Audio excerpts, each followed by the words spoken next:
Mister दास reaction के और एक नए रिएक्शन वीडियो में मैं आपको स्वागत करता हूं। मैं हूं विक्रम। आज हम देखने वाले हैं डिफेंस डिटेक्टिव का एक वीडियो है और वीडियो का टाइटल है why Gilgit Baltistan is burning. Gilgit Baltistan क्यों जल रहा है। ठीक है, तो ये वीडियो का टाइटल है और ओरिजिनल वीडियो का लिंक मेरा वीडियो का डिस्क्रिप्शन में है। आप जाके ओरिजिनल वीडियो को जरूर देखिएगा और प्लीज प्लीज प्लीज मेरा चैनल को जरूर सब्सक्राइब कीजिए, मेरा वीडियो को लाइक कीजिए, शेयर कीजिए, कमेंट कीजिए। ठीक है, तो चलो वीडियो स्टार्ट करते हैं। वीडियो देखने के बाद उसके ऊपर रिएक्शन करते हैं।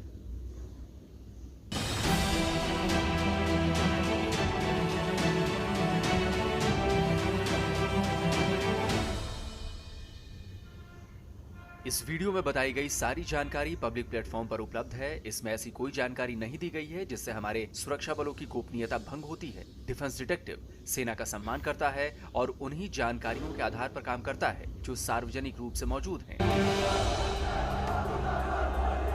अगर तुम रास्ते में डाउन पैदा करोगे तो हम करगिल जाके दिखाएंगे तुम्हें, तुम्हारे बाप भी नहीं रोक सकेंगे। जाओगे नहीं जाओगे करगिल, जाओगे नहीं जाओगे करगिल। लाखों लोग सड़कों पर हैं, स्कूल कॉलेज बंद हैं, भीड़ मरने मारने पर उतारू है, सिविल वॉर जैसे हालात हैं, लोगों ने बगावत कर दी है। आखिर क्यों जल रहा है गिलगित बाल्टिस्तान? ये तस्वीरें बताने के लिए काफी हैं कि गिलगित बाल्टिस्तान में हो क्या रहा है। एक तरह से पूरा इलाका ठप है। हालात इतने खराब हो चुके हैं कि पाकिस्तानी आर्मी की तैनाती करनी पड़ी है। खुलेआम ऐलान किया जा रहा है कि भारत में घर वापसी करनी है। नमस्कार दोस्तों, मेरा नाम है आलोक और आप देख रहे हैं डिफेंस डिटेक्टिव। तो डिफेंस डिटेक्टिव के आज के नए एपिसोड में आप सभी का स्वागत है। कई सवाल उठ खड़े हुए हैं कि आखिर गिलगित बाल्टिस्तान में ऐसे हालात क्यों बने, क्यों इस्लाम के नाम पर पाकिस्तान के साथ जाने वाला गिलगित बाल्टिस्तान आज इस्लाम के नाम पर ही जल रहा है, और क्या गिलगित बाल्टिस्तान की भारत में घर वापसी मुमकिन है। आज के इस वीडियो में इन सारे सवालों के जवाब देने वाला हूं। पिछले 76 सालों से पाकिस्तान के कब्जे में रहे गिलगित बाल्टिस्तान में अब गूंज रहे हैं घर वापसी के नारे। अगर तुम रास्ते में डाउन पैदा करोगे तो हम करगिल जाके दिखाएंगे तुम्हें, तुम्हारे बाप भी नहीं रोक सकेंगे।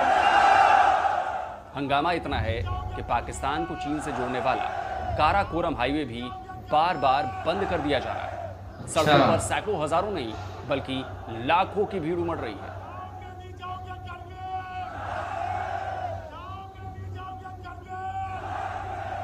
वैसे तो गिलगित बाल्टिस्तान के कई इलाकों में पिछले 6-7 महीनों से जबरदस्त प्रोटेस्ट चल रहा है, लेकिन पिछले कुछ दिनों में यहाँ की सिचुएशन और ज्यादा टेंस हो चुकी है। जो सामने दिख रहा है उसके मुताबिक अभी जो बवाल चल रहा है उसके पीछे पाकिस्तान का ब्लास्फेमी का कानून है। अभी कुछ ही दिनों पहले पाकिस्तान के जड़ावाला में ईश निंदा यानी ब्लास्फेमी के आरोप में 20 चर्चों को जला डाला गया। क्रिश्चियंस के 80 से ज्यादा घर फूंक डाले गए और अब इसे लेकर गिलगित बाल्टिस्तान में घमासान मचा हुआ है। देखिए, पाकिस्तान में रिलीजन को हमेशा पॉलिटिकल टूल की तरह इस्तेमाल किया गया है, उसे वेपनाइज किया गया है। 1980 में पाकिस्तान के मिलिट्री डिक्टेटर जियाउल हक 298 ए नाम से एक ऑर्डिनेंस लेकर आए। उसमें ब्लास्फेमी में 3 साल की जेल और जुर्माने की सजा थी। जिया ने तब अपनी कुर्सी बचाने के लिए उसका खूब इस्तेमाल किया था। इसी का नतीजा था कि पाकिस्तान की एक और रिलीजियस माइनॉरिटी अहमदियों को तो बाकायदा कानून बनाकर इस्लाम से निकाल बाहर कर दिया गया। उन्हें कहा गया कि आप तो मुसलमान हो ही नहीं। उसे एंटी इस्लामिक बनाया गया। अब एक बार फिर रिलीजन को पॉलिटिकल टूल की तरह इस्तेमाल किया जा रहा है, पर इस बार निशाने पर शिया मुसलमान है। इसी साल जनवरी में पाकिस्तान के नेशनल असेंबली में जमाते इस्लामी के अब्दुल अहमद चित्राली ने ईश निंदा यानी ब्लास्फेमी कानून में अमेंडमेंट के लिए प्राइवेट मेंबर बिल पेश किया। उसी दिन यानी 17 जनवरी 2023 को असेंबली ने एक मत से इस बिल को पास भी कर दिया। जुलाई में प्रेसिडेंट ने भी क्रिमिनल लॉ अमेंडमेंट एक्ट 2023 को मंजूरी दे दी। लेकिन जब से ये बिल असेंबली में इंट्रोड्यूस हुआ है तब से ही इसे लेकर पाकिस्तान में हंगामा मचा हुआ है। नए कानून के मुताबिक अब ब्लास्फेमी पर 3 साल की सजा के बदले 10 साल से लेकर उम्र कैद और यहां तक कि मौत की सजा भी मिलेगी। शिकायत मिलने पर पुलिस सीधे एक्शन ले सकेगी और केस नॉन अवेलेबल होगा, यानी इसमें जमानत भी नहीं मिलेगी। पाकिस्तान की कौमी असम्बली ने कोई 17 जनवरी 2023 को सहाबा कराम और उम्महातुल मोमिनीन और इनके हवाले से तौहीन पर उम्र कैद की सज़ा का बिल मुत्तफ़िका तौर पर मंजूर कर लिया। और इसमें यह है कि जो सज़ाएं हैं उसमें इजाफ़ा कर दिया गया, उस बिल की जो मंजूरी दी गई। इसको पेश करने वाले जमात इस्लामी के रुकन मौलाना अब्दुल अकबर चित्राली ने इसको पेश किया था। और इससे पहले भी ये कानून पाकिस्तान में मौजूद था, लेकिन सज़ाएं जो थी वो कम थी। उन सज़ाओं को बढ़ा दिया गया। और कितना बढ़ाया गया ये मैं आपको बताती हूँ। जैसे कि मैंने आपको बताया है कि मुख्तलिफ मीडिया में, ख़ासतौर पर इंटरनेशनल मीडिया में भी और पाकिस्तान के मीडिया में भी इस बिल की पास होने के बाद ख़बरें शाया हुई। जैसे कि DW में ये इस तरीके से खबर शाया हुई कि क्या मौजूदा हालात में नामूस सहाबा बिल की ज़रूरत है। अच्छा, इसके ऊपर इसकी जो तफसील मिलती है उसमें ये बताया गया है कि बिल के टेक्स्ट जो है, ड्राफ्ट है उसके, यानी जो उसका उसमें पास कर लिया गया जो कानून, उसकी जो शिकें हैं वो ये हैं कि जो इस तरह की कोई तौहीन करेगा, या वो जो तौहीन है वो लिख कर की जाए, वो बोल कर की जाए, वो नक्श की सूरत में, यानी कहीं पर कुछ ऐसा बना दिया जाए, कुछ पेंट कर दिया जाए, किसी भी सूरत में अगर कोई ऐसी बात की गई जिससे किसी को भी ये लगा कि ये जो है वो सहाबा के ख़िलाफ़ या जो मजहबी शख्सियात है उनके ख़िलाफ़ बात किसी ना किसी तरीके से भी जा रही है, तो उसकी जो सज़ा पहले थी वो 3 साल थी, लेकिन उससे बढ़ाकर कम से कम 10 साल या उम्र कैद कर दी गई। अच्छा, फिर इसे काबिल ज़मानत से नाकाबिल ज़मानत, यानी पहले बेल हो सकती थी, लेकिन उसके बाद इसको ऐसा बड़ा जुर्म बना दिया गया कि इस पे बेल भी नहीं हो सकेगी। फिर अदालत से जो वारंट जारी होते हैं उसके बजाय इब्तिदा में ही वारंट गिरफ्तारी जारी करनी। अदालत से पहले समन जारी किया जाता है ना किसी के ख़िलाफ़ या किसी के नाम, लेकिन उसके बजाय सीधे सीधे वारंट गिरफ्तारी ही जारी करेंगे।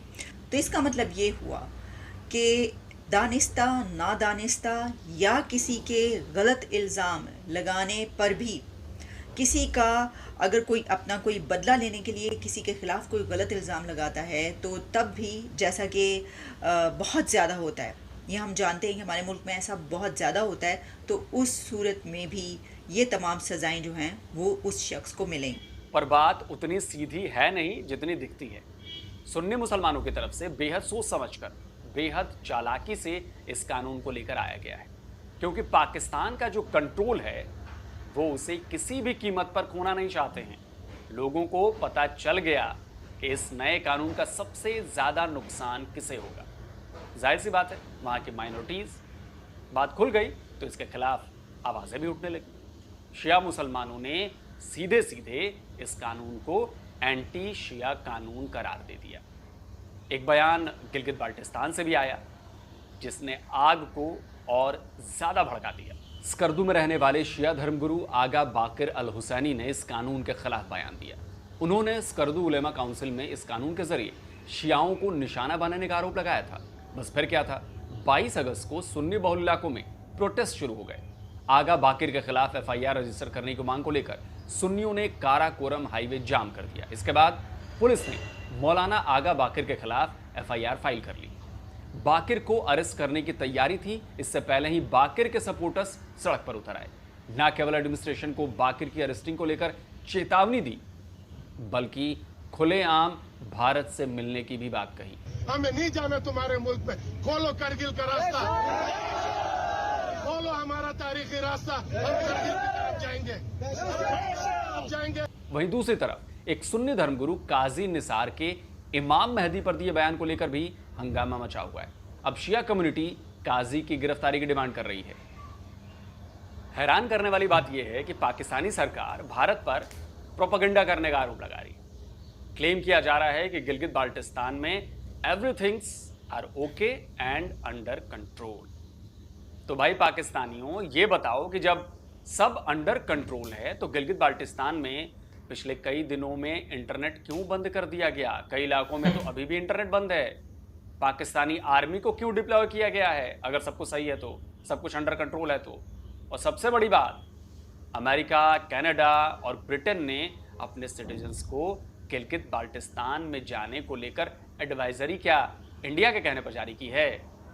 सच तो ये है कि पाकिस्तान ने शुरुआत से ही गिलगित बाल्टिस्तान के खिलाफ साजिशें की हैं। धोखा दिया है, उन्हें निचले दर्जे का समझा है, उन्हें उनका हक नहीं दिया। आज उसी साजिश, उसी धोखे और उसी लालच का रिजल्ट सबको नजर आने लगा है। गिलगित बाल्टिस्तान का इलाका दुनिया के सबसे शांत इलाकों में माना जाता था। 1947 में जब इस हिस्से पर पाकिस्तान ने कब्जा भी किया, तब भी वहां कोई वायलेंस नहीं हुई थी। फिर ऐसा क्या हुआ कि आज ये शांत इलाका बारूद की ढेर पर बैठा है। यहां बारूद के ये बीज 80s में बोए गए थे। पाकिस्तान एक मुस्लिम कंट्री है, लेकिन यहां हर मुस्लिम के लिए जगह नहीं है। सुन्नी बहुल पाकिस्तान में शिया मुसलमानों का रहना आसान नहीं है, लेकिन इसी सुन्नी डोमिनेंट कंट्री में गिलगित बाल्टिस्तान का इलाका शिया मेजॉरिटी वाला इलाका था। पाकिस्तानी गवर्नमेंट्स और गिलगित बाल्टिस्तान के बीच ये सबसे बड़ी खाई थी, जिसे 1980 में जियाउल हक ने पाटने का फैसला किया। कैसे, ये भी बताएंगे। 1980 में गिलगित बाल्टिस्तान होते हुए काराकोरम हाईवे का कंस्ट्रक्शन शुरू हुआ और इस्लामाबाद में बैठे हुक्मरानों की यहां तक इजी एक्सेस हो गई। लेकिन यहां शियाओं की मेजॉरिटी इस्लामाबाद के रूलर्स को कांटे की तरह चुभ रही थी। फिर शुरू हुआ शिया मेजॉरिटी को माइनॉरिटी में बदलने का खेल। शुरुआत हुई तब जब जियाउल हक ने ज़कात लॉ लागू किया। शियाओं ने इसका विरोध किया। जियाउल हक को पता था कि विरोध होगा, क्योंकि साजिश भी यही थी कि जैसे ही विरोध हो, शिया मुसलमानों को कुचलने का काम शुरू कर दिया जब जनरल हुआ जियाउल हक ने शायद 1981 में या 80 में वो ज़कात की लॉ इंट्रोड्यूस की, तो जो पाकिस्तान के शिया हैं उन्होंने कहा कि जी हम तो अपने जो हैं मुश्तहिद, वो नजफ़ में हों या खुम में हों, हम उनको देते हैं ज़कात, हम किसी स्टेट को नहीं देते, ख़ास तौर पे एक सुन्नी लैंड स्टेट, क्योंकि जियाउल हक के मुतालिक कहा जाता था कि वो देवबंदी लीनिंग से उसकी।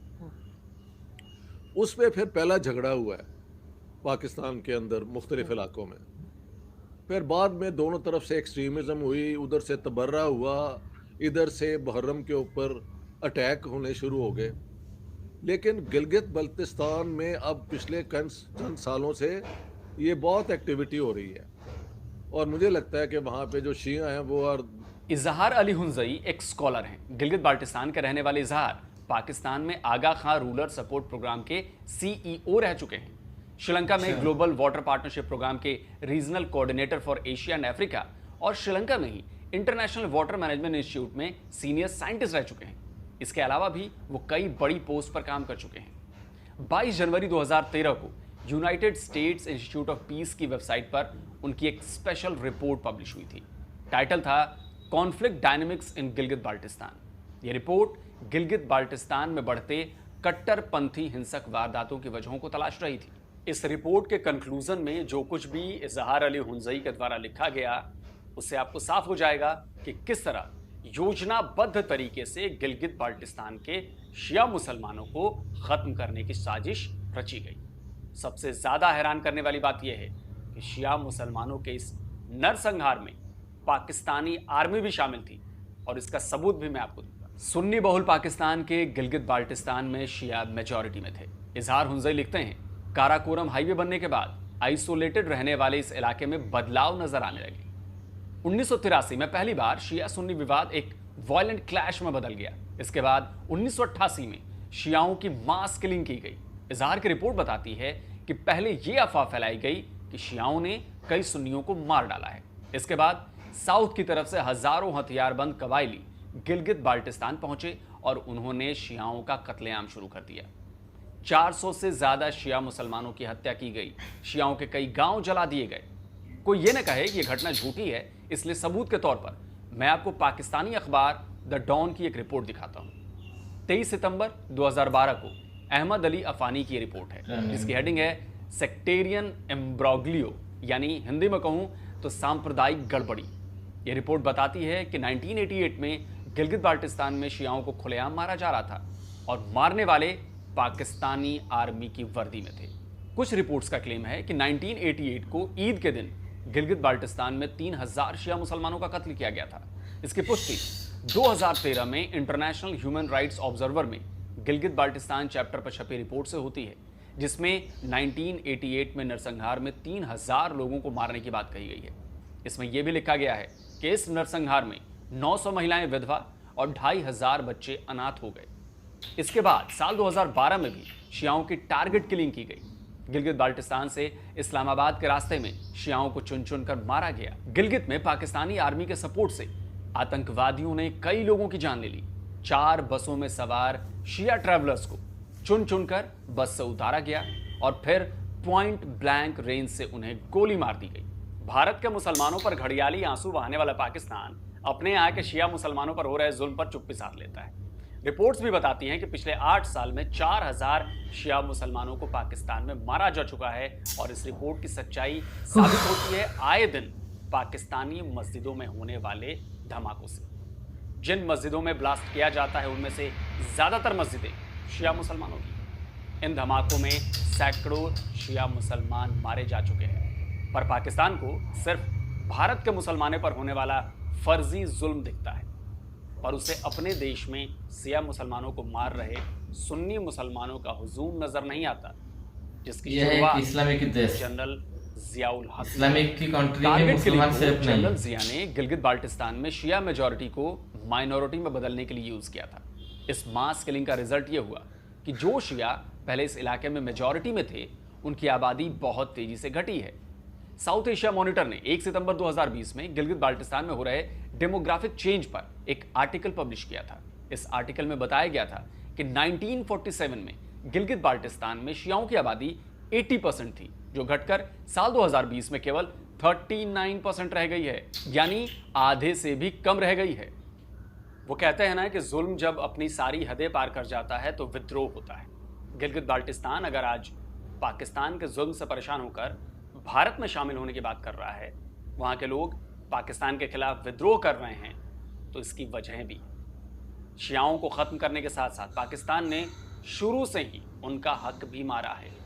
सबूतों के साथ आपको दिखाता हूँ कि किस तरह शुरुआत से ही कैसे गिलगित बाल्टिस्तान को पॉलिटिकली और इकोनॉमिकली एक्सप्लॉइट किया गया और उसे डेवलपमेंट के नाम पर एक झुंझुना पकड़ा दिया गया।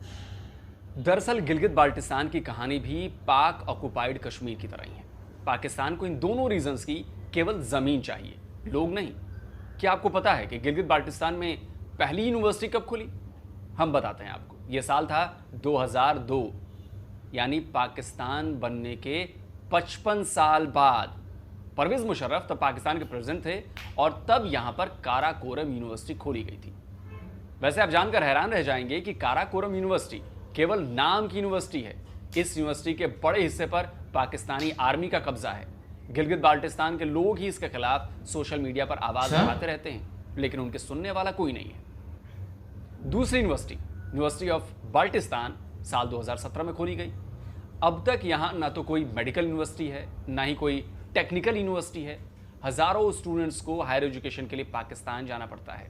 United Nations office for the coordination of humanitarian affairs, जिसे OCHA भी कहा जाता है, उसने 6 मई 2016 को गिलगित बाल्टिस्तान के एजुकेशन पर एक रिपोर्ट जारी की थी। इस रिपोर्ट में साफ लिखा है कि गिलगित के केवल 40% बच्चों को ही अर्ली चाइल्डहुड एजुकेशन मिल पा रहा है।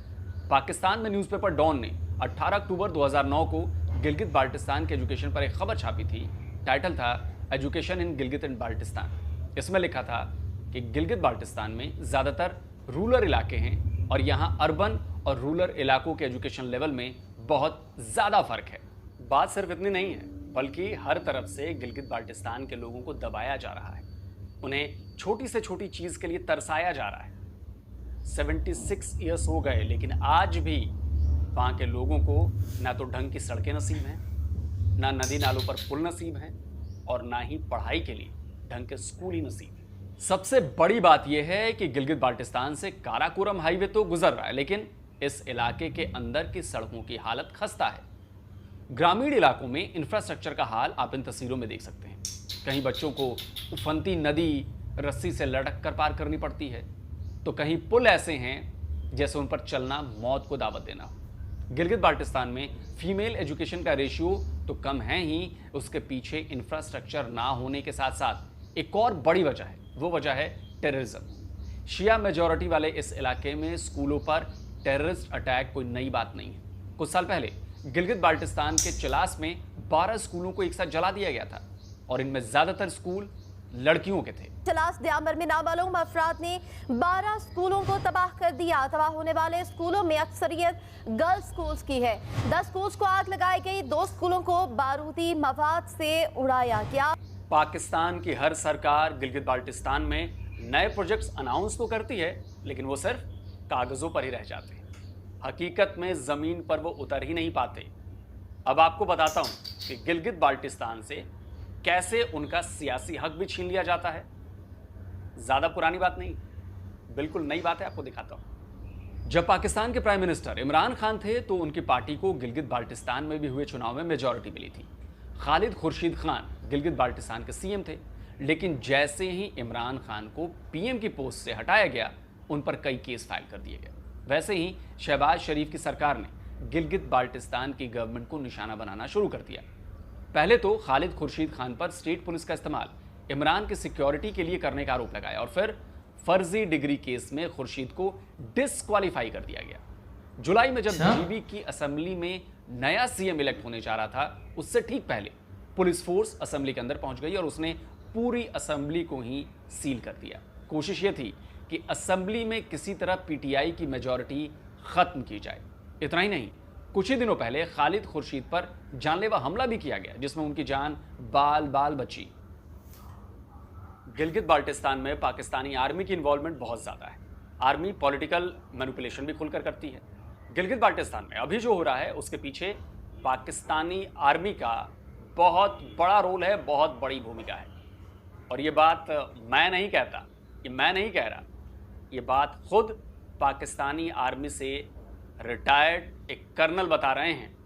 सुनिए। उन्होंने क्या किया, जो धमाका किया वो उन्होंने वहाँ पे जीबी की हुकूमत चेंज की, उनकी असेंबली बंद की, उससे उन्होंने एक प्रेशर कुकर तैयार किया। फिर अभी ये जो सारी चीज़ हो रही है ना, ये उनके जो लीडर हैं, एक उनका नाम मुझे अभी जहन में नहीं,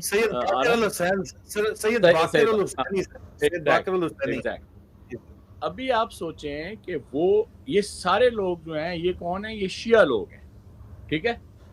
अभी आप एक और बीच के अंदर आप एक और इट इज यहाँ पर आके, क्योंकि उन्होंने कोई वो नहीं रिलीजियस इशू इसलिए नहीं उठाया, उन्होंने तो ये बिजली का वो उठाया ना, बिजली के बिलों से शुरू हुई बात और फिर उसके ऊपर उन्होंने उनको बंद किया। लेकिन आप देखें, क्योंकि चीज़ें मिल जाती हैं, ये जो तेल पानी मिक्स करने की इनको आदत पड़ गई है ना। अभी मुझे बताएं कि आसिम मुनीर जो है, ये बाकिर को पकड़ के किस मुंह के साथ ईरानियों के साथ जो है खड़ा होगा कि जनाब, क्योंकि इसकी फैमिली तो वो पासपोर्ट छुपा सर, आसिम मुनीर लगता है प्रूव करना चाहता है कि मैं जन मुरीद नहीं हूं, लेकिन ये सर इट्स नॉट रिलीजियस और sectarian issue, it is purely political issue sir. It is political issue, it is administrative issue, it is the issue कि इन्होंने पाकिस्तान की इकोनॉमी की जड़ मार दी है। सुना आपने, पाकिस्तानी आर्मी का एक फॉर्मर ऑफिसर गिलगित बाल्टिस्तान में हो रहे फसाद की वजह पाकिस्तानी आर्मी के चीफ आसिम मुनीर को बता रहा है। कुछ ऐसी ही बात यहाँ के लोग भी खुलेआम कर रहे हैं। सुन्नी जान चुके हैं कि हमें आपस में लड़ाने वाला कौन है, पता चल गया ना। शिया सुन्नी को पाकिस्तान में लड़ाने वाला कौन है, पता चल गया है हमें। मैं कहना चाहता हूं दुनिया को, पाकिस्तानी स्टेट मुस्लिम को और पाकिस्तानी हुक्मरानों को मैं कहना चाहता हूं, ये कौन है जो शिया सुन्नी को लड़ा के अपने मकासद पे पहुंच रहे हैं, ये कौन है। जब पाकिस्तान की आर्मी की बात चल रही हो तो ये बताना भी जरूरी है कि गिलगित बाल्टिस्तान में पाकिस्तान की आर्मी बड़े पैमाने पर आम लोगों की जमीनों पर कब्जा कर रही है। अक्सर वहां से कब्जे के विरोध में प्रोटेस्ट की तस्वीरें आती रहती हैं। यहाँ पे हमारे जमीनों पे कब्जा करेंगे, ये इनकी बाप की जमीन नहीं है, ये इनकी बाप की जमीन नहीं है, ये हमारी जमीन है। सुने ये पाकिस्तानी आर्मी का पुराना हथकंडा है। बांग्लादेश में भी 1971 से पहले उन्होंने यही किया। बलूचिस्तान और सिंध में भी पाकिस्तानी आर्मी यही कर रही है और गिलगित बाल्टिस्तान के साथ साथ पाक ऑक्युपाइड कश्मीर में भी यही काम किया जा रहा है। इसके पीछे चाइना का इन्फ्लुएंस भी माना जा रहा है। चीन का सीपैक गिलगित बाल्टिस्तान से ही गुजर रहा है। चीन इस इलाके को पूरी तरह अपने कंट्रोल में लेना चाहता है ताकि वो ट्रेड के साथ साथ स्ट्रैटेजिकली अपने को मजबूत कर सके। गिलगित बाल्टिस्तान में लगी ये आग कोई नई नहीं है। इसकी चिंगारी सालों पहले पाकिस्तानी आर्मी और वहां की सरकारों ने कब्जा किए गए इस खूबसूरत इलाके में गिराई थी, जो अब सुलग उठी है। अब यहाँ के लोग खुलेआम भारत से मिलने का ऐलान करने लगे हैं। ऐसे में वो दिन दूर नहीं जब गिलगित बाल्टिस्तान की आवाम ही पाकिस्तान से अपना हिसाब किताब करने पर उतर आए। आपको ये वीडियो कैसा लगा हमें ज़रूर बताइए कमेंट। ठीक है दोस्तों, वीडियो यहाँ पे ख़त्म हो गया है। और देखिए, मैं यही बात बताता हूँ, मैं पाकिस्तान का वीडियो को तो जो भी जितने पब्लिक रिएक्शन होता है मैं फॉलो करता रहता हूँ, देखता रिएक्शन देता रहता हूँ। सब लोग बोलते हैं हम इस्लामिक कंट्री है, हम मुसलमान हैं। भाई, इस्लामिक कंट्री में मुसलमान सेफ नहीं है। एक मुसलमान है और एक मुसलमान का दुश्मन है। शिया बोलता है कि सुन्नी काफिर, सुन्नी बोलता है कि शिया काफिर। कैसे तुम इस्लाम हो, कैसे तुम मुसलमान हो? तो मुसलमान हो के मुसलमान को काफिर बोलता है। और आज देखो, जितना जो गिलगित बाल्टिस्तान और पाकिस्तान और जम्मू कश्मीर में जितना बुरा हाल करके रख दिया ना पाकिस्तानी आदमी ने, और वो क्या करें, 76 साल वो सहते रहे हैं। अभी उनका जो सहने का जो शक्ति है ना खत्म हो गया है। वो खुले हम बोल रहे हैं कि हमको वो कारगिल का रास्ता खोल दो, हमको इंडिया से जुड़ने दो। अभी वो दिन भी दूर नहीं, जैसे आलोक सर ने जो बोला है कि दिन भी दूर नहीं है कि जिस दिन एक दिन ऐसा आएगा कि गिलगित बाल्टिस्तान और पीओजे के लोग बोलेंगे कि वो पाकिस्तान से हमें हिसाब किताब चाहिए और हमको इंडिया में मिले दीजिए। ये होगा, ये जरूर होगा। अभी वो ज़्यादा दिन भी नहीं है, बहुत कम दिन में हो जाएगा। ठीक है, इससे भी 1971 में वो किए थे बांग्लादेश में, जो ईस्ट पाकिस्तान में किए थे। अभी देखो ना बांग्लादेश बन गया। ऐसे ही पाकिस्तान का एक जो बलूचिस्तान है वो तो अलग हो जाएगा। सिंधु जो सिंध का एरिया है वो बोलते हैं हमारा सिंधु देश चाहिए, वो तो अलग हो जाएगा।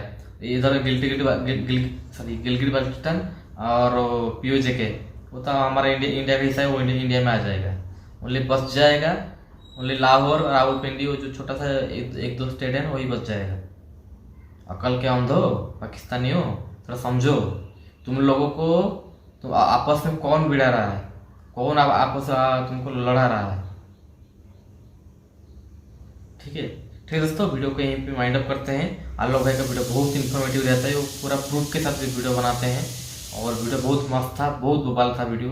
बहुत कुछ सीखने को भी मतलब मुझे इतना भी कुछ नॉलेज नहीं था, मुझे भी बहुत कुछ नॉलेज मिला। आई थिंक आपको भी बहुत कुछ सीखने के लिए मिला होगा।